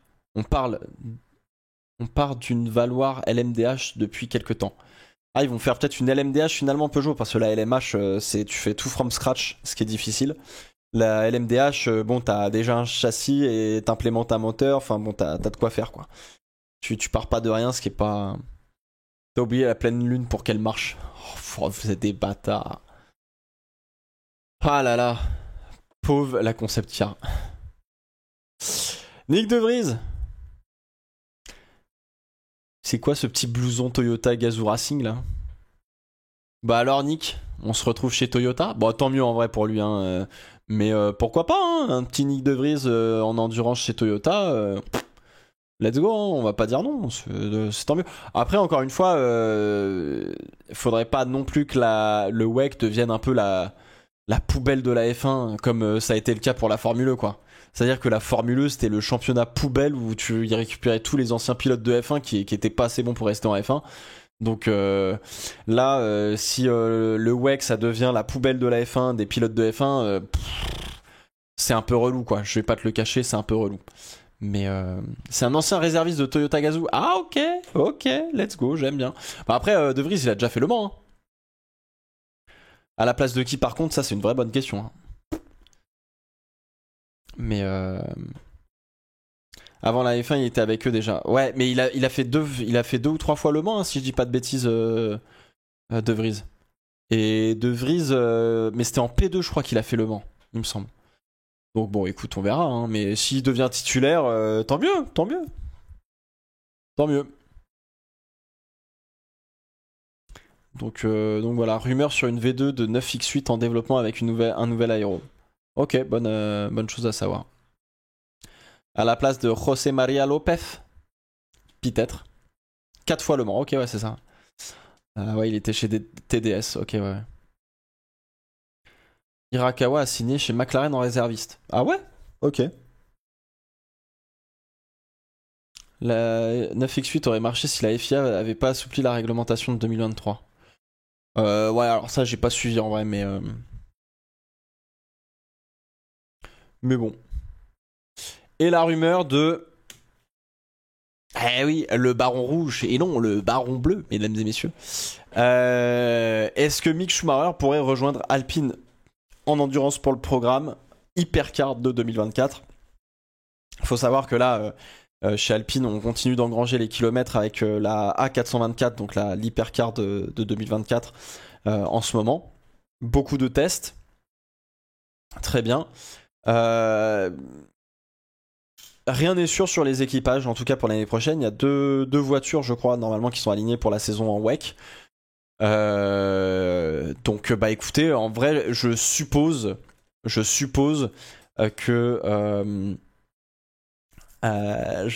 que ils ont beaucoup de possibilité de pilotes, parce que des pilotes qui veulent essayer de briller un petit peu en WEC, ou en tout cas trouver des baquets. Les baquets dans les hypercars sont intéressants aujourd'hui, hein, d'un point de vue carrière. C'est ce qu'il y a de mieux, entre guillemets, après la F1 pour commencer à briller, sachant que le WEC est sur une vraie pente ascendante en termes de médiatisation et de reconnaissance, etc. C'est le moment de se dire, punaise, un bon baquet, un baquet dans une hypercar, let's go, quoi. Encore plus dans une écurie usine comme Alpine, donc ça vaut, et probablement que chez Peugeot pour Stoffel Van Dorn, c'est aussi ça qui s'est dit en se disant finalement ça va peut-être bien fonctionner. Donc on verra. Il y a aucun line-up qui est décidé, même pas celui qui marche bien en ce moment avec Vaxivière, Milesi et Canal. Mais je suppose quand même qu'ils vont essayer de garder peut-être de la stabilité. Je sais pas. Peut-être qu'ils repartent d'une feuille blanche, je sais pas. Donc, normalement, je suppose qu'il y aura 2 voitures engagées sur la saison. Est-ce qu'ils apporteront une 3e voiture pour disputer Le Mans parce que généralement, c'est un peu ce que tu fais. T'amènes toujours une caisse de plus au Mans. Voilà. J'en avais parlé un petit peu avec Alpine avant la rumeur Mick Schumacher, je crois. Et je leur avais dit, putain, ce serait cool de mettre Esteban et Pierre pour faire les 24 du Mans dans une LM, dans votre LMDH là, et vous les mettez avec un autre bon pilote, et voilà. Et même, je crois, on en parlait dans la semaine dernière. Je vous avais pas dit, putain, ce qui serait vraiment stylé, c'est d'obliger par réglementation FIA de dire tout constructeur qui est à la fois en Formule 1 et aux 24 heures du Mans se doit d'aligner une voiture avec au moins 2 pilotes, avec leurs 2 pilotes de Formule 1. Ce serait fou, non? Est-ce que ce serait pas fou? T'imagines là, admettons Mick il signe, t'as une 3e caisse avec Mick, Esteban, Pierre. Ce serait fou. Moi j'adorerais voir ça. Moi, ça je dis grand oui, tu vois. Tu fais des équipages F1 et tout, ça aurait été... Donc voilà. Ce serait incroyable. Après, est-ce que ça va se passer? Oui, non, je sais pas. Ah, punaise, faut peut-être qu'on fasse The Bet aussi. J'avais zappé ça. Quelle heure il est? 13h46. Allez, on va faire ça rapidos. Mesdames, messieurs. Avant de se laisser, parce que en vrai, moi je raconte ma life, mais peut-être que ma life elle vous intéresse pas en vrai. Hein. De toute façon, j'ai pas non plus la life la plus intéressante du monde. Ça va être la poubelle de la F1 s'il y a un règlement comme ça aussi. Ouais, il y a moyen, ouais. Il y a fortement moyen, ouais, effectivement. Hop là. Hop. Alors. Mesdames, messieurs. Attends, faut que je fasse communication commerciale là. Tac. Logo The Bet, c'est bon. Texte. Collaboration commerciale. Bordeaux sanitaire. C'est bon, on a la totale. Mesdames et messieurs, il est l'heure de jouer. Attends, d'ailleurs, on en est où là Parce que la dernière fois qu'on a joué, c'était Italie. Ça s'était pas bien passé. Hein. Putain, oui, top 6 de... Non. Il était où? Top 6 d'Albon. Putain, ça s'est joué à rien à cause de Lewis. J'aurais pu le rentrer, le top 6 d'Albon. Oh punaise, ça joue à que dalle. God damn. Bon. Les 2 FP sont passés. Latifi P1 ou rien. Quand est-ce que tu parles du livre? On attend toujours. Alors j'ai jamais dit que j'allais en parler déjà, premièrement. Et deuxièmement, le livre est en production. Donc vous allez pas tarder à le recevoir. Enfin... Ça y est. Ça s'est mis en production, ça arrive. Il n'y a pas un point d'exclamation pour le livre, Jordan? Je crois qu'on en avait fait un, non? Il me semble. Ah voilà, commande sur le chat. Ok. Petite commande, c'est quoi? Point d'exclamation livre? Ou un truc comme ça, je sais plus.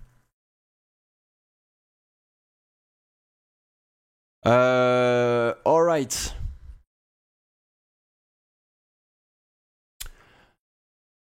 Alors, qu'est-ce qu'on va parler? Évidemment, alors, je le rappelle, les jeux d'argent sont interdits aux moins de 18 ans. Ne jouez que si vous avez envie de le faire. Faut que ce soit un plaisir. Il faut pas que ce soit une contrainte. C'est hyper important, encore une fois, on n'arrête pas de le dire. Si vous avez le moindre doute, ne pariez pas, c'est pas la peine. Allez-y tranquille, faites-vous plaisir, c'est le petit grain de sel qu'on rajoute sur le week-end de Grand Prix, comme on adore. Et puis voilà. Alors, bon, GP du Japon, vainqueur, Max Verstappen, pas besoin. Vainqueur des qualifs, Max Verstappen, pas besoin. Top 3, un top 3, un top 3, un top 3. Est-ce qu'il y a des cotes intéressantes? Imagine top 3 de Oscar. Ouais, mais il débute à Suzuka, c'est compliqué quand même. C'est compliqué, les cotes sont pas hyper intéressantes pour un podium. À part un podium un peu what the fuck en mode Fernando Alonso. Putain, mais Alexander Albon, il est à 90. Vache. Attends, les top 3 là, admet. Bon, les top 3. Pierre Gasly et Esteban Ocon sur le podium, 200 la cote. Wow, c'est chaud, hein. Du coup, Red Bull champion ce week-end, ouais, il y a des chances. Hein. Ou chez Mercedes, il n'y a pas moyen. Mercedes, non, pareil. Et je pense qu'ils sont un peu derrière Mercedes. Top 3, ça va être compliqué. Top 6, est-ce qu'il y a des cotes un peu intéressantes? Stroll top 6. Bah non, en vrai, le top 6 il est verrouillé aussi. Hein. Ah, mais Gasly Ocon, pour être dans le top 6, on a des cotes à 24. Cote à 24 pour Pierre Gasly et Esteban Ocon pour être dans le top 6, mec. C'est vous dire à quel point la caisse, elle est garée. Oh, c'est terrible. Top 10. Alexa, putain, ouais, les cotes, elles sont pas sympas sur le top 10. De 40, Pierre Gasly. Oh. Sur quoi je vais parier, mec?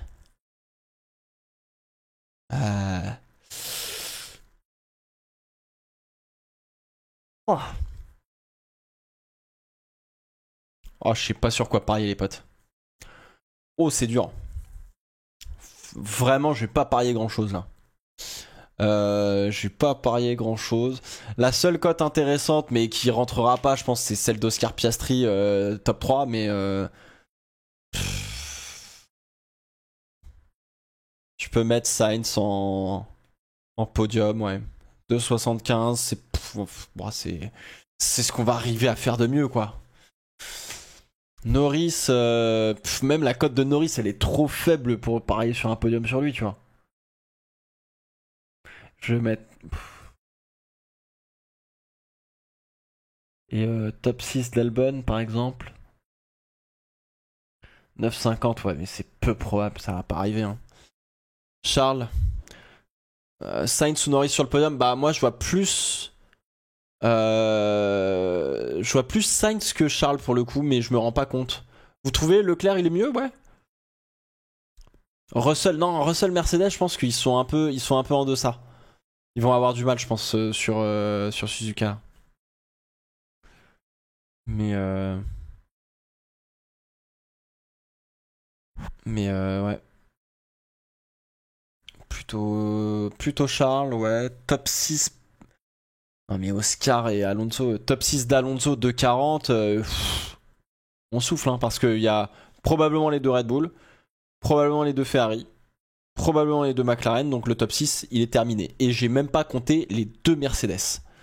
Donc le top 6, mon bro, accroche-toi. Hein. Le top 6 il est impossible à déterminer là. Ne jouez pas au jeu d'argent si vous n'êtes pas sûr. Bah, alors là, mon frérot, je vais te dire, je vais pas mettre 15 cotes. Hein. À mon avis, je vais en mettre une petite toute gentille. Je pense que le plus raisonnable, c'est de faire un Sainz ou un Leclerc sur le podium, tu vois. Mais je vais pas mettre beaucoup. Hein.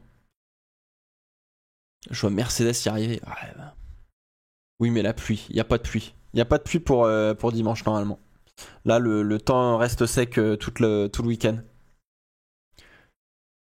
Mais pour moi, je mettrais Sainz sur le podium, mais sur Sodego de Charles, c'est les deux mêmes cotes. Hein. En vrai, là, il n'y a plus le choix, il n'y a que l'embarras. Sainz, pour moi, il est en confiance, il est bien. Hein. Les deux féfés sur le podium. Moi, je pense que Charles, il va se faire baiser sur de la strat. En vrai, admettons, on est en course. Sainz, il va être bon sur la strat. Et Charles, il va se faire baiser. Il va se faire baiser. Comme un Singapour. Comme un Singapour, je pense. Donc, et en fait, Charles, il va perfo de ouf, mais il va se faire baiser par la strat. Donc je me dis, ah ouais, tu sais quoi, on va mettre Sainz, je vais mettre un balle dessus. Et puis voilà. Tu veux que je te dise quoi? Qu'est-ce que tu veux que je te dise?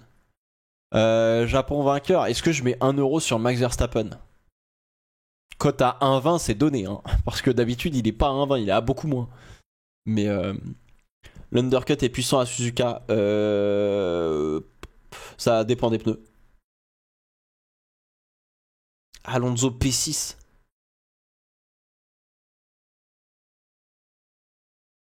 Qui aura la priorité sur la strat? Bon là, à mon avis, vu comme c'est parti, si Charles est derrière en qualif, c'est mort. Hein. Donc, non, il faut pas parier sur Ferrari, frère. Non, non, on va relever. Hop, voilà, tac, 1€. Oh mais mec, mais c'est terrible en fait. Les cotes à 1,20, mais ça n'a aucun sens. T'as plus de chances de perdre tes 1€ que de les gagner, quoi. Une Mercedes sur le podium à la strat sur Ferrari. Ça m'intéresse. Ça, c'est une réflexion que j'aime. Ça, c'est une réflexion que j'aime. Oh putain, ouais, c'est pas con du tout. Je vais mettre George Russell parce que Hamilton est pour l'instant un peu derrière. Donc je vais mettre George Russell.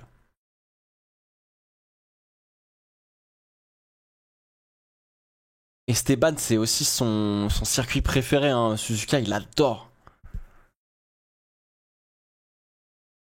Top 6 d'Esteban, bon, cassé égaré, tu peux pas. Top 10 à la limite de 40, ça rentre, mais tu peux pas, quoi. Vas-y, podium de George en vrai. Ça empêche pas d'avoir un podium d'une des Ferrari, mais les Mercedes sont capables de split effectivement les deux Ferrari. Je suis assez d'accord là-dessus.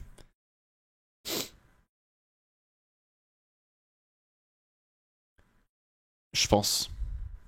Pérez, bah non, les cotes de Pérez, elles sont pas intéressantes. Sergio Pérez, 1,58 pour être dans le top 3, pour peu qu'il nous fasse une P15 en qualif, on pleure. Mais George, je suis plutôt d'accord. En vrai, Mercedes, ils vont être peut-être suffisamment forts pour briser une des Ferrari et se retrouver sur le podium. Mais derrière, il y a aussi la McLaren hein, de Norris. Oh. Et il y a Verstappen devant cette fois.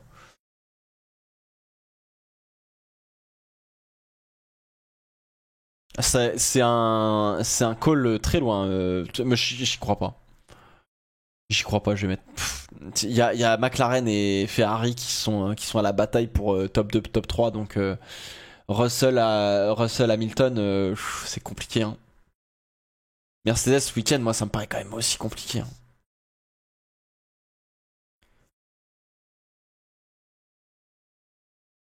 Mais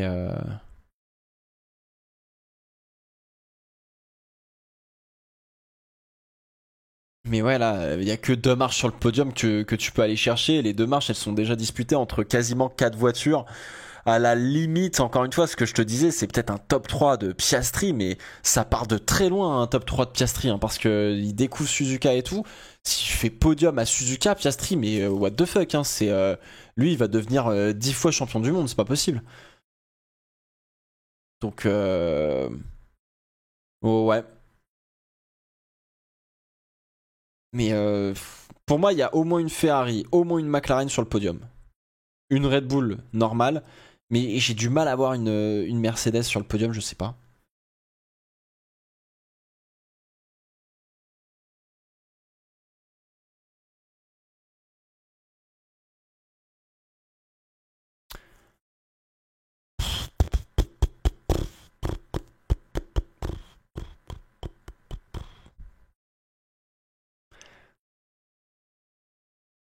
Au pire, parie rien. Et là, c'est compliqué. Genre, oh là là. J'ai envie de parier quand même, tu vois. Mais effectivement, là, on est pile poil dans le truc où faudrait pas que je parie. Je pense que je vais pas parier. Y a rien.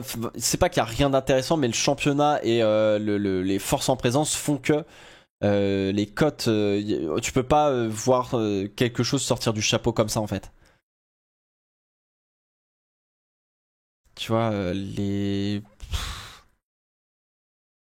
As, elles sont garées. Les alphas, c'est garé. Bah, imite un Tsunoda qui fait top 10 de 20. Derrière, il y a quand même les Alpines qui. Ouais, après, les Alpines, elles sont pas foudre de guerre aussi. Hein.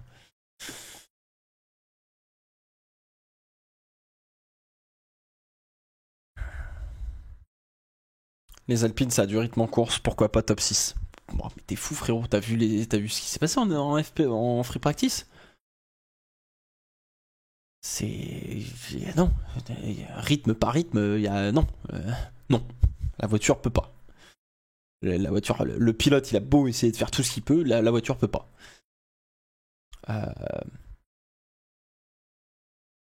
Lawson, Lawson, il est où le petit Liam? C'est quoi, on est sur top 10. Top 10 de Liam Lawson.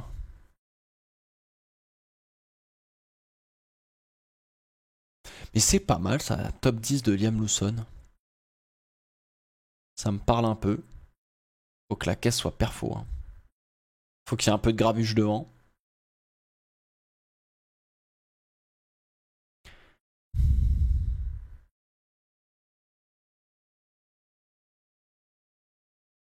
C'est pas con, hein.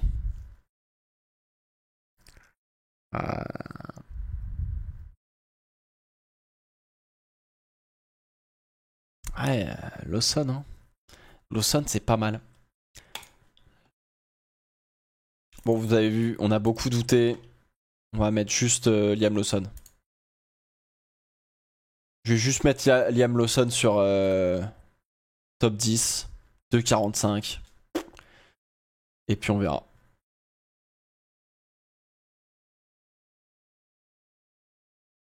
Et Tsunoda fera probablement top 10 chez lui aussi. Hein. Il y a fortement à parier que ce sera le cas. Hein. Le hat-trick des Pays-Bas, il a pas été validé? Je sais même plus s'il a fait le hat-trick, je crois pas. Hein. Oh, championnat du monde vainqueur. Charles Leclerc. George Russell. Oh, le plus mauvais call de l'histoire. Mais bon. Voilà les petits potes, c'était notre petit instance The Bet. Qu'on adore. Terminé, bonsoir. Ouais, y a pas de pluie pour demain, donc... J'avais parié quoi au dernier GP? On n'avait pas parié sur Singapour, on était trop tôt le matin, on a pris la practice direct, donc du coup j'avais rien parié sur Singap. J'avais même pas fait les codes, je crois. Donc tu peux parier sur des bacs? Non, parce qu'en France on a une législation assez particulière sur les paris sportifs où justement on peut pas. C'est pas comme en Grande-Bretagne où on peut vraiment parier sur tout et n'importe quoi. En France c'est vraiment très très restrictif en termes de paris. Donc voilà. Voilà les petits potes. Que vous dire d'autre? Je crois qu'on a fait le tour. Vous aviez un sujet que vous vouliez aborder peut-être? J'en sais rien, je pense pas, hein, mais on a fait ce qu'on voulait faire. Hein.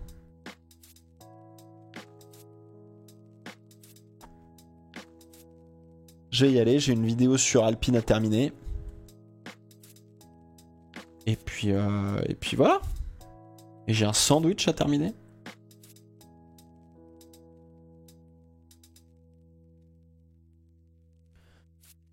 Mais Peugeot Podium cote à 25.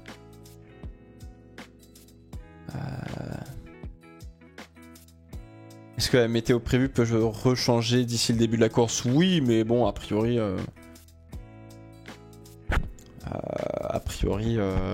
ça va pas... Il y a peu de chances que ça change. Donc voilà. À quand la vidéo sur la 424 que tu seras invité à aller voir? Alors je savais pas que j'étais invité à aller voir la 424, mais j'aimerais bien... oui, pourquoi pas. Hein. Pourquoi pas, frérot. Donc on verra. Pas de pluie pour les qualifs non plus, mais ce sera nuageux normalement, mais pas de pluie normalement. Donc on verra. La pollinisation des abeilles. On va arrêter là. Putain, c'est bien, on a parlé de plein de trucs aujourd'hui, c'était grave cool. Bon les petits potes, là-dessus je vais vous laisser. On se retrouve lundi soir pour le Fast 5 comme d'habitude. Mercredi, normalement on vous sort la vidéo Alpine. Vendredi, petit 107%. Enfin non, pas en live sur Twitch, mais vous aurez une petite capsule 107% sur ce qu'on a parlé un petit peu d'aujourd'hui. Et puis voilà. Et ce soir vous avez une petite vidéo un peu spéciale on board un des derniers entraînements du GP Explorer.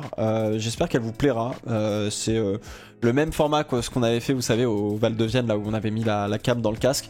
Là, pareil, sauf qu'on est sur le circuit Bugatti avec tout le monde. Il n'y a pas les spectateurs parce que c'était 2 jours avant.